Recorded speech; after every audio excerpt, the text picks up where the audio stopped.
The billionaire businessman Donald Trump has vowed to put ordinary people first if he becomes US president. In his acceptance speech for the Republican Party's nomination, Trump promised to end what he called bad trade deals that have destroyed America's middle class. He reiterated his commitment to building a wall with Mexico and said Americanism, not globalism, would be the focus of his foreign policy. I have joined the political arena so that the powerful can no longer beat up on people who cannot defend themselves.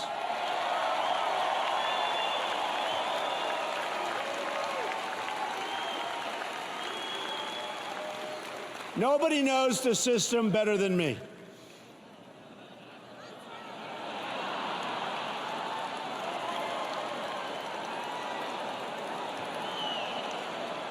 Which is why I alone can fix it.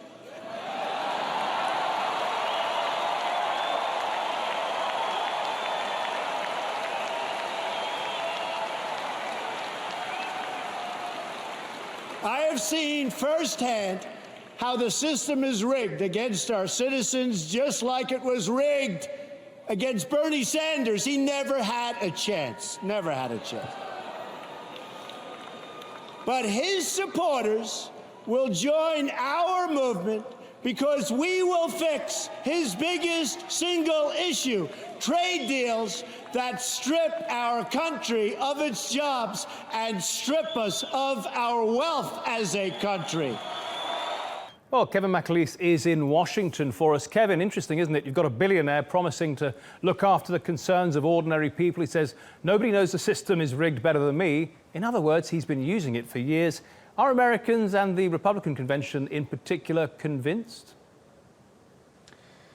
Well, if you were watching the convention or attending that huge glitzy gathering in Cleveland, Ohio for the last few days, and you were hoping to hear some policy ideas and detail, you'll be left wanting, because this was typical Donald Trump. He was angry, he was bombastic, and he was short on detail. There were no specifics here, but he wanted people to know that whatever the problem was, he could fix it. He's a billionaire businessman, he's built things all of his life, and he's going to rebuild the reputation of the United States internationally, but with that nationalistic focus. He's going to bring jobs back. He's going to get tough on trade deals. He's going to slap tariffs on various countries such as China and Mexico, all with a vision of growing the economy, boosting employment, and making, as he repeats time again,